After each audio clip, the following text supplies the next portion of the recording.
நண்பர்களுக்கு வணக்கம். இப்போ பார்த்தீங்கன்னா நம்ம வீட்டில் ஒரு ரோஸ் செடி ஒன்று வச்சுருந்தோம்.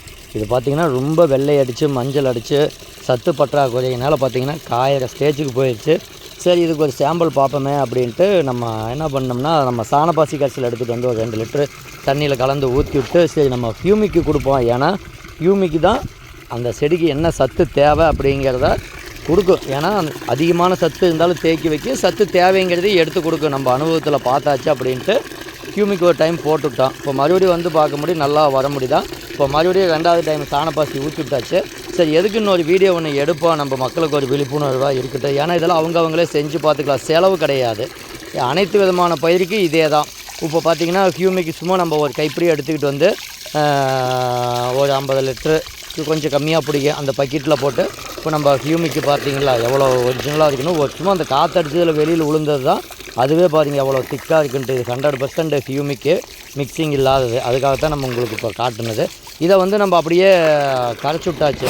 இதை நல்லா கரைச்சி விட்டு இப்போ பாருங்கள் எந்த அளவுக்கு ஒரு 50 லிட்டர் தண்ணியில் சும்மா ஒரு கைப்பிடி தான் போட்டால் எந்த அளவுக்கு இருக்குதுன்னு பாருங்கள்.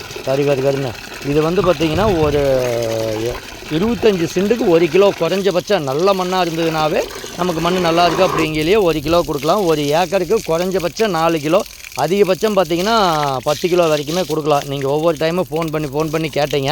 இதுக்கு முன்னாடி வீடியோ போட்டீங்க, அளவு சொல்லுங்க. நம்ம நிறையா வீடியோ போடுறோங்க, எல்லா வீடியோவும் பாருங்கள். ஏன்னா ஒரு வீடியோ நம்ம அப்போதைக்கு ஏதாவது இப்போ இதுக்கு ஒரு கருத்து சொல்லலாம்னு நினைக்கல, நம்ம இதை பற்றி தான் நம்ம சொல்லுவோம், மற்றதை சொல்ல மாட்டோம். அதை பார்த்துக்கிட்டு நீங்கள் முழுசாக சொல்கிறதில்ல அப்படின்னு சொல்கிறீங்க. நீங்கள் அதுக்கு முன்னாடி பழைய வீடியோ பார்த்தீங்கன்னா ஒவ்வொன்றுலேயும் போட்டிருப்போம், இதை பயன்படுத்துறதுனால என்ன நன்மை, நம்ம சாணப்பாசி கரைசல் பயன்படுத்தும் போது இதை பயன்படுத்தும் போது பார்த்திங்கன்னா சூப்பரான ரிசல்ட்டு உடனுக்குடனே தெரியுது. மரப்பயிர்லேருந்து காய்கறிகள், பூக்கள் எல்லாமே. இப்போ நம்ம சாணப்பாசி கரைசலே பார்த்திங்கன்னா உங்களுக்கு மண்ணை பொதுன்னு பண்ணிடுது, மண்ணில் சத்தை எடுத்து கொடுத்துருது. 2வது நமக்கு செலவு கிடையாது. அதையவே மீண்டும் மல்டிப்ளை பண்ணிக்கிறத விவசாயிகளே தயாரிச்சுக்கலாம். ஒரு கடைக்கும் போக தேவையில்லை, பாக்டீரியா வாங்கணும்னா லேபுக்கும் போக தேவையில்லை, எல்லாமே நம்மளே தயாரிச்சுக்கலாம். இப்போ பார்த்திங்கன்னா நம்ம இதை ஊற்றி விட்டாச்சு. மீண்டும் அடுத்த வீடியோ ஒரு வாரம் கழித்து நம்ம போடுவோம். பாருங்கள் எந்த அளவுக்கு சும்மா அன்றைக்கி போட்டு ஒரு 15-20 நாளைக்கு மேலே இருக்குது. அதுக்குள்ளேயே காய போகிற செடி புது துளிர் இவ்வளோ விட்டுருக்குது. அப்படிங்கிற இதெல்லாம் இயற்கையானது, 100% நம்மளே தயாரிச்சுக்கிற ஹியூமிக் மட்டும்தான் வாங்கினேன். அது வந்து பார்த்திங்கன்னா நம்மக்கிட்ட கிலோ ஒரிஜினலே வந்து 250ன்னு தான் நம்ம வாங்கி பயன்படுத்திக்கிட்டு இருந்தோம். உங்களுக்காகத்தான் மீண்டும் வாங்கி கொடுக்குறோம். ஓகே, நன்றி.